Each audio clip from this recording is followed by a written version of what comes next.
Hello, and welcome to Arlington National Cemetery's Tomb of the Unknown Soldier Centennial Commemoration Lecture Series. My name is Allison Finkelstein, and I serve as Arlington's senior historian. For this episode, our featured expert is Dr. Jennifer Van Vleck. Dr. Van Vleck is a contract historian at Arlington National Cemetery, where she also works with the Public Affairs Office. She earned her PhD in history from Yale University. She specializes in 20th century American history and the history of U.S. foreign relations. Her first book, Empire of the Air, Aviation and the American Ascendancy, was published by Harvard University Press in 2013. In her episode, Dr. Van Vleck examines the international history and significance of the Tomb of the Unknown Soldier from 1921 through today. The American tomb was inspired by the examples of Great Britain and France, and other nations subsequently created their own tombs, resulting in a shared international culture of mourning and memory. Without any further explanation, it is our pleasure to introduce Dr. Van Vleck and her talk, titled The Tomb and the World, the International Significance of the Tomb of the Unknown Soldier.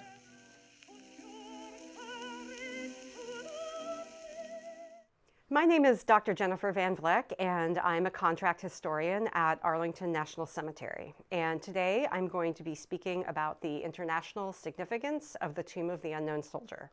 The Tomb of the Unknown Soldier at Arlington National Cemetery is one of the most iconic memorials in the United States, a poignant and enduring testament to American military service and sacrifice. The tomb is visited every day by people from around the world. Like the monuments on the National Mall, the tomb is widely perceived as a symbol of the United States itself, and the unknowns have come to represent the honorable service of all American military personnel who have died in wars. Yet, in addition to these distinctly national meanings, the tomb has a long and rich international history. And in this talk, I'll explore the Tomb of the Unknown Soldier's significance in a global context, from 1921 through today. As I'll explain, it is one of dozens of such tombs around the world, many also built in the years following World War I, and the American tomb's own origins reveal the United States' connections to other nations. This international history must be first understood within the context of World War I. The technological and industrial advances of the early 20th century made the Great War, as it was known at the time, one of the deadliest conflicts in history. Mechanized warfare destroyed human bodies on an unprecedented scale. New tactics and weapons, such as aircraft, tanks, and poison gas, rendered millions of remains unidentifiable or missing. After the war ended on November 11, 1918, combatant nations created numerous cemeteries and memorials to honor their dead. And these included American military cemeteries and memorials in Europe, which would be administered by the American Battle Monuments Commission, ABMC, after its creation in 1923. But how to honor those who had no known grave? The ABMC, at its World War I cemeteries in Europe, created walls of the missing, bearing the names of American service members with no known grave. Other countries had similar practices. In France, for example, the Thiepval Memorial honors missing service members of the United Kingdom and South Africa. Its walls are engraved with the names of more than 72,000 soldiers who died in the Somme sector of France. Beginning in 1920, however, several World War I allies introduced an entirely new form of commemoration, a special tomb in which a single unknown soldier would represent all of that nation's unidentified dead. Around the world, tombs of the unknown soldier have served two main purposes. First and foremost, they are places where the public can mourn and remember the fallen. Especially in the World War I era, many who lost loved ones had no other grave to visit. Additionally, as national symbols, these tombs helped heal war-shattered societies, restoring meaning and cohesion to cultural narratives about national sacrifice, honor, and identity. Individual grieving thus intertwined with collective commemoration. In each country, tombs of the unknown had specific national, and indeed nationalist, histories, contexts, and connotations. Yet this new, distinctly modern form of commemoration also crossed national borders, creating a shared transnational culture of military ritual and memory. The first tombs of the unknown were created by Great Britain and France, which each selected an unidentified World War I soldier to honor on November 11, 1920, the second anniversary of Armistice Day. In Britain, a chaplain and World War I veteran named David Railton has been credited with the idea of burying a single unknown service member who would represent all war dead in a centrally located tomb where British people could come to grieve. Britain's unknown warrior was buried in Westminster Abbey in London on November 11, 1920. On the same day, France held a funeral for its unknown soldier at the Arc de Triomphe in Paris. The Arc de Triomphe was built to honor the dead from the French Revolution and the Napoleonic Wars, and by locating the tomb there, the French government connected World War I to these previous conflicts, which had been central to official conceptions of French national identity. An eternal flame was added to the site in 1923, and afterwards, several other Allied nations installed an eternal flame at their tombs as well. In a later example of this ongoing transnational exchange of memorial practices, the French tomb inspired Jacqueline Kennedy to include an eternal flame at the grave of President John F. Kennedy here at Arlington. The British and French tombs, representing all unknowns from those nations, became enormously popular shrines where citizens could mourn World War I's tremendous human cost. Consequently, many Americans called for a similar tomb to be built in the United States. In Congress, Representative Hamilton Fish, a World War I veteran, led the effort to create an American Tomb of the Unknown Soldier. On March 4, 1921, Congress authorized the creation of such a tomb at Arlington National Cemetery, in which a single unknown soldier would represent all missing or unidentified American service members. Passage of this legislation, as well as massive popular support for it, was directly inspired by the British and French examples. France was also deeply involved in the selection of America's unknown soldier, since most of the battlefields where Americans fought and died were on French soil. In the fall of 1921, the Army's Quartermaster Corps, with the close cooperation of the French government, disinterred one set of remains each from 4 American military cemeteries in France. They then transported the 4 caskets to the town of Chalon-sur-Marne, where they were watched over by a joint French and American honor guard. The selection ceremony took place at the Chalon City Hall on October 24, 1921. In the presence of both American and French officials, U.S. Army Sergeant Edward F. Younger, a decorated World War I veteran, selected the unknown by laying a spray of white roses upon one of the 4 identical caskets. Notably, the French process of selecting their unknown had influenced the choice of Sergeant Younger. Initial plans had called for an officer to make the selection, but the Army ultimately gave this honor to an enlisted man after learning that France had done the same. After the selection, large public ceremonies for the American unknown continued in France. A special train transported the casket to the port of Le Havre, where it would depart for the United States. Along the way, thousands of French citizens honored the unknown and expressed their gratitude for the United States' role in the Allied victory. In Le Havre, children showered the casket with flowers, and André Maginot, the Minister of Pensions, presented the unknown with the Legion of Honor, France's highest military award.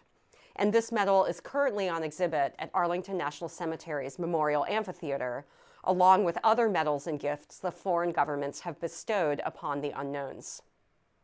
Ultimately, the process of selecting and honoring the unknown soldier strengthened diplomatic ties between the United States and France. In 1921, this was especially important in the context of recent tensions between the two allies, mostly around the issue of France's war debts to the United States. On October 25, 1921, the unknown soldier departed aboard the USS Olympia for his journey back to the United States. The selection of this particular naval ship sent a message about America's role in the world.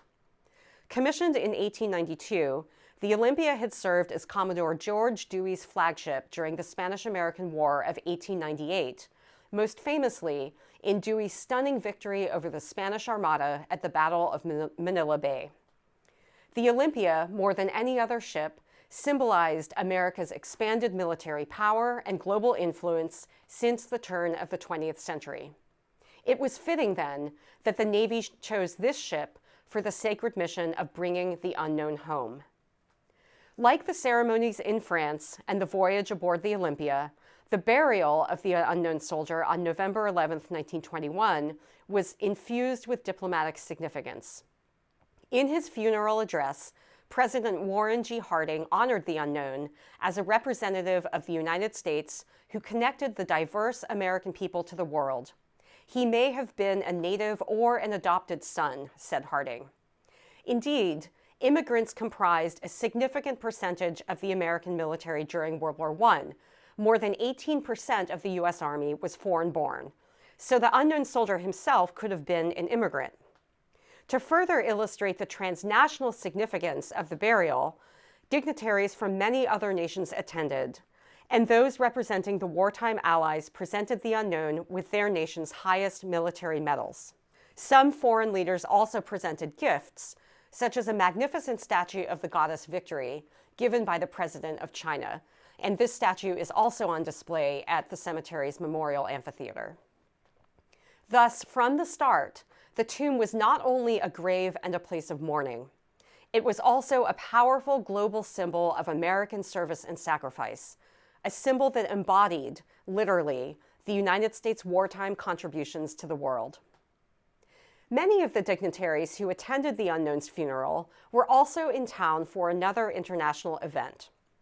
The Conference on the Limitation of Armament, also known as the Washington Naval Conference, began on November 12, 1921, the day after the funeral, at Memorial Constitution Hall, located just across the Potomac from Arlington National Cemetery. The first major diplomatic conference to take place in the nation's capital, it was intentionally scheduled so that participants could attend the unknown soldier's funeral as well. The Washington Naval Conference concluded more than a month later with a landmark five-power treaty under which the United States, Great Britain, France, Italy, and Japan agreed to scrap over half of their warships. And this effectively ended the international naval arms race, at least for a time. If the Tomb of the Unknown Soldier memorialized those who died in the World War, the conference aspired to create a world without war. In his address at the unknown's funeral, President Harding even spoke of, quote, a conscious civilization against armed warfare. Newspapers, too, explicitly connected the conference to the unknown's burial.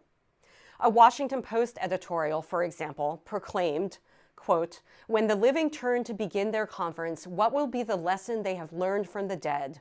It should be the lesson which Lincoln expounded over the ashes of the dead at Gettysburg, that the living should highly resolve that the dead shall not have died in vain. The burial of the unknown soldier thus infused the Washington Naval Conference with poignant urgency. The tomb could serve as a lesson from the dead to the living, an incentive for world leaders to forge a peaceful international order. In the early 1920s, other World War I allies also built tombs to honor unknown soldiers. Two, besides the American tomb, were created in 1921. Portugal dedicated its tomb at a historic monastery in the town of Batala on April 9, 1921, the anniversary of Portugal's worst defeat on the Western Front.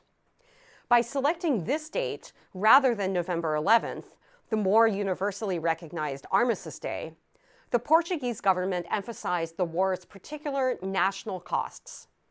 And, unlike the British, French, and Americans, the Portuguese entombed not one, but two unknowns, one who had died on Flanders Field in Belgium, and one from the African theater of the war. So these two unknowns represented the distinctive geography of Portugal's World War I campaigns. Italy, meanwhile, placed its tomb at the Victor Emmanuel II National Monument in Rome, a site that had strong nationalist meanings.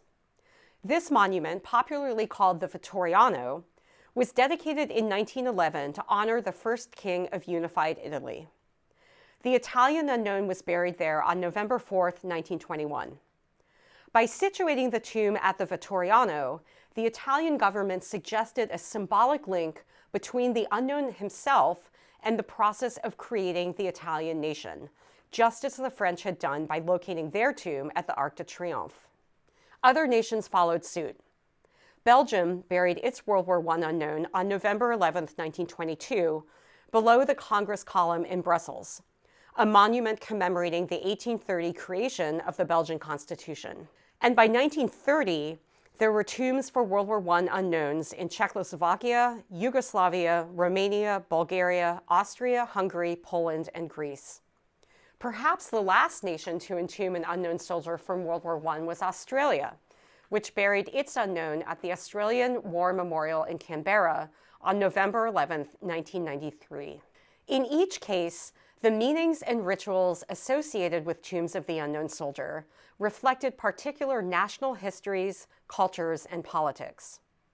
Yet these tombs were also part of a shared transnational culture of military commemoration that emerged in the decade after World War I. Like the Tomb of the Unknown Soldier at Arlington, tombs of the unknown in other nations became sites of public diplomacy, where foreign officials came to pay their respects and participate in ceremonies. And just as other nations bestowed their highest military honors on the American unknown, the United States awarded the Medal of Honor to the unknowns of World War I allies, including Great Britain, France, Italy, Belgium, and Romania. The practice of honoring unknown soldiers in this way has continued. Today, tombs of the unknown soldier exist in every inhabited continent in the world. Many of these shrines commemorate conflicts that established nations, especially in post-colonial Asia and Africa. In nearly every case, tombs of the unknown soldier reflect particular national histories, politics, and cultures. And their symbolic power, I would argue, derives precisely from this fusion of universal and specifically national meanings. In the post-World War II era, the meanings of the American tomb began to shift, due in part to changing international involvements. Although the tomb originated with World War I, it came to symbolize fallen service members from all American wars. Unlike most other nations, which did not add unknown soldiers from later conflicts to their World War I era tombs, the United States continued the tradition of interring an unknown service member at the tomb in Arlington National Cemetery. Unknowns from World War II and the Korean War were selected and buried in 1958, and an unknown from the Vietnam War was buried in 1984. On Memorial Day 1958, a dual funeral was held for unknown soldiers from World War II and the Korean War. That ceremony recreated many of the 1921 events. The two unknowns first lay in state at the Capitol Rotunda, and a large military procession escorted them to Arlington. A crowd of thousands watched as President Dwight Eisenhower and Vice President Richard Nixon received folded flags from the two caskets, acting as the unknown's symbolic next of kin. In the context of the Cold War, this dual funeral, with the chief executives in the spotlight, served as a public showcase of American military power and global influence. In this Cold War context, the tomb's meanings began to change. Now a monument to multiple wars, it became a stronger symbol of nationalism, where foreign visitors acknowledged and honored U.S. military strength. Ceremonies at the tomb also increased in frequency. During the post-World War II era, the Tomb of the Unknown Soldier thus gradually went from being primarily a site of individual mourning to being primarily a site of collective patriotic ritual, associated now more with present military power than with past military loss. The complicated story of the Vietnam unknown embodies the complicated legacies of that war, both national and international. By the 1970s, technological advances like DNA analysis raised the possibility that all American unknowns from Vietnam could someday be identified. Given this possibility, public opinion was divided over whether to inter an unknown service member from that conflict, just as public opinion was divided over the Vietnam War itself. Still, a Vietnam War unknown was selected from a very limited group of candidates. On Memorial Day in 1984, he received a state funeral and joined his comrades at the tomb. 14 years later, however, in 1998, the Department of Defense disinterred the Vietnam unknown, and DNA analysis identified him as U.S. Air Force First Lieutenant Michael J. Blasey. Blasey's family then chose to rebury him at Jefferson Barracks National Cemetery near their hometown in Missouri.